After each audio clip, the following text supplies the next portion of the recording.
আমি জানি না রাজনৈতিক দল যখন নিপীড়নের শিকার হয় আর যখন তারা ক্ষমতায় বসেন ওই সময়কার কোনো অপরাধ নিয়ে তারা সোচ্চার হতে চান না। এটা কি, এটার কারণ কি এরকম যে ক্ষমতায় টিকে থাকতে হলে বাহিনীগুলির সমর্থন লাগবে, না অন্য কোনো কারণে? কারণ দেখেন, এখন যারা ক্ষমতায় আছেন তাদের অনেকেই নীতি নির্ধারক পর্যায়ে মন্ত্রী সহ পার্লামেন্ট সদস্য আছেন। তো তাদের উপর দিয়ে ঘটে যাওয়া ঘটনাগুলো নিয়ে যেভাবে তাদের সোচ্চার হওয়ার কথা, প্রশ্ন তোলার কথা, তারা কিন্তু সেগুলি করছেন না। বরং ওই বিচার যাতে শ্লথ হয় বা দুর্বলভাবে উপস্থাপন হয় ঘটনাগুলো, আমার ব্যক্তিগত সন্দেহ যে সেরকম প্রচেষ্টা গভীরভাবে নেওয়া হচ্ছে, যার জন্য আমরা অনেক সময় দেখি বলিষ্ঠ ভূমিকা গ্রহণ করেছিলেন যারা, তাদেরকে পাশে সরিয়ে ফেলানো হচ্ছে। পুরো বিষয়টাকে এখন দলীয় এবং ক্ষমতায় থাকার জন্য একটা আপোষ ফর্মুলার দিকে যাচ্ছে। দুর্ভাগ্য পিছু ছাড়ছে না আমাদের। আমরা 15.5 বছর নিয়ে অনেক আলোচনা করেছি, এখনো করতে পারবো, কিন্তু এই যে গেল কিছুদিন ধরে যা ঘটছে সেগুলো নিয়ে কি আমরা কথা বলছি?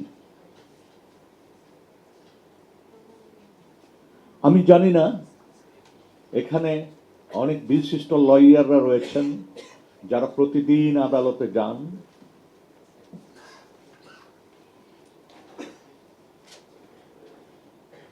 আমরা আজ স্বাধীন হয়েছি 54-55 বছর হয়ে গেল।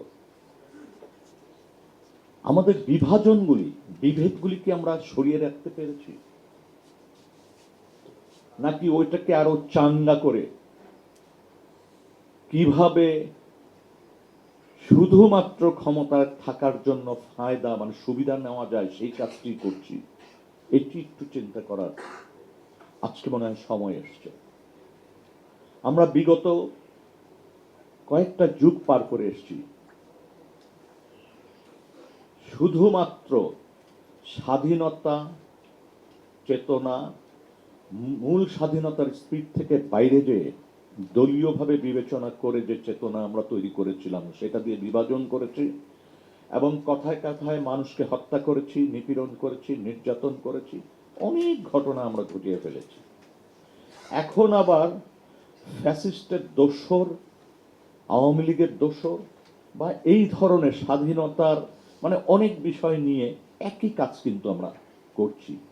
সাম্প্রতিককালে আমি দেখছি, আমার পছন্দ নাও হতে পারে, একজন মানবাধিকার কর্মী, আমি কোন দলীয় দৃষ্টিকোণ থেকে প্রশ্নগুলি তুলছি না, একজন মানবাধিকার কর্মীর দৃষ্টিকোণ থেকে প্রশ্নগুলি তুলছি। আদালতে এমন কিছু মামলা দেখছি মনে হচ্ছে যে এই মানুষগুলোকে আটকিয়ে রাখার জন্য এই ধরনের মামলায় তাদের সংশ্লিষ্টতা দেখানো হচ্ছে এবং সেখান থেকে যদি তিনি উচ্চ আদালত থেকে জামিন পান, পরবর্তীতে দেখা যাচ্ছে শোন অ্যারেস্ট বা পেন্ডিং মামলায় তাদেরকে দেখিয়ে দেওয়া হচ্ছে। আমি আইনজীবী নই, তারপরও বলবো একটা মামলায় একজনকে দেখাতে হলে তার যৌক্তিক কিছু তথ্য, কিছু প্রমাণ পুলিশের হাতে থাকার বিষয় আছে এবং পুলিশ সেটা তার ডায়েরিতে লিপিবদ্ধ করার ব্যাপার আছে এবং প্রয়োজনে ম্যাজিস্ট্রেট বা কোর্টে সেটা উপস্থাপন করতে হয়। আমরা তো দেখি জেলখানার গেটেই ওইটা চলে যায়। শোন অ্যারেস্ট, এই যে বিষয়গুলি, এটি কত ভয়াবহ রূপ ধারণ করেছে আপনারা একবার চিন্তা করুন। এবং এইভাবে যদি দেশ চলতে থাকে, ক্ষমতার পালাবদলের সাথে সাথে এই জিনিসগুলিও যদি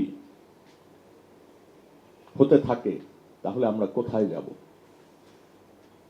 হ্যাঁ, একটা জিনিস হতে পারে যে মানবাধিকার কর্মী, প্রজেক্ট, এনজিওর কাজ এগুলি বেড়ে যেতে পারে এবং সেটার সাথে সাথে আমাদের জীবন্ত থাকার সুযোগ অর্থনৈতিক দিক দিয়ে থাকতে পারে। দেশের মানুষের কি থাকবে?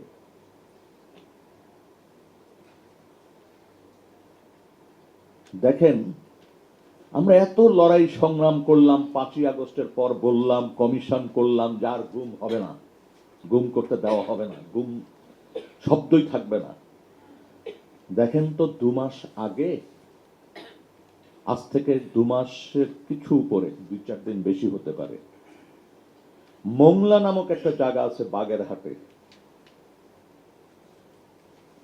সেইখানে আপনারা যদি গত 20-30 বছরের ইতিহাস খুঁজেন তাহলে দেখবেন সুন্দরবনের মাটিতে কত মানুষ জীবিত দাফন করা হয়েছে, আপনারা চিন্তাও করতে পারেন না। জীবিত জীবিত মানুষকে মাটি চাপা দেওয়া হয়েছে নানান সময় নানান অপারেশনের নামে। এটি শুধু 20 বছর নয়, এটি 50 বছর ধরেই চলে আসছে। এবং এই যে বনদস্যু নিধনের নামে যে অপারেশনগুলি, আমরা কি কেউ এটার পিছনে সামনে কোনো ঘটনা খোঁজার চেষ্টা করেছি? ওই অঞ্চলেই কিন্তু আমরা কোনো ফ্যাক্ট ফাইন্ডিং মিশন বলি বা কোনো খোঁজ খবর কোনো কিছু রাখার চেষ্টা করিনি। বরং আপনারা দেখবেন যে যে সমস্ত বাহিনী অপারেশন করে তাদের দাওয়াতে সাংবাদিকরা ওখানে যান এবং তাদের বয়ানটাই প্রচার করা হয়, বিপরীতমুখী কোনো সত্য ভাষণ সেখানে আসে না।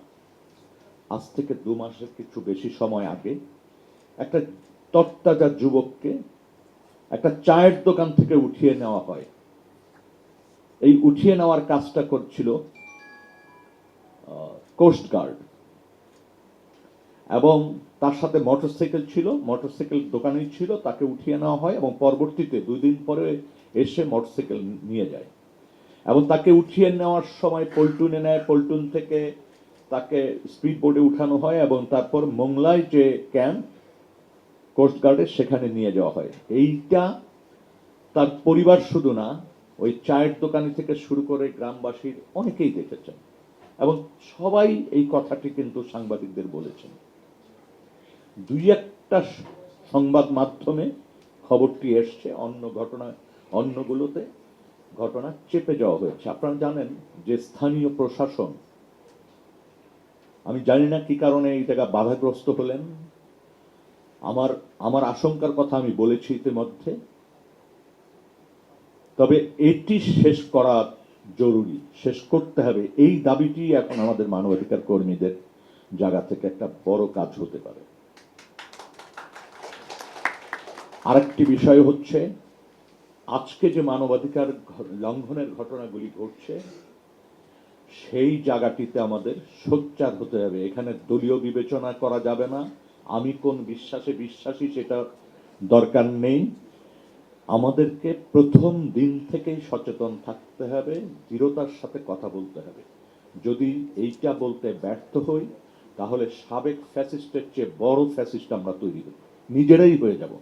কারণ আমাদের মনোজগতে কিন্তু ফ্যাসিজম কাজ করে। আমাকে যদি ব্যক্তি হিসাবে বলেন, অনেক ক্ষেত্রে আমি পাট করে বলে ফেলি ওরা তো গুলি করে মারা দেওয়া উচিত। এই যে ফ্যাসিজমের যে চিন্তা, এই চিন্তাটা কিন্তু আমাদের মনে মগজে অনেকের ভিতরে আছে, অধিকাংশের ভিতরে আছে। তো সেই জায়গা থেকে বেরিয়ে আসতে হলে একটা সুষ্ঠু সমাজ গড়া ছাড়া, গণতান্ত্রিক একটা সমাজ গড়া ছাড়া সেখান থেকে বেরিয়ে আসার কোনো সুযোগ আমি দেখি না।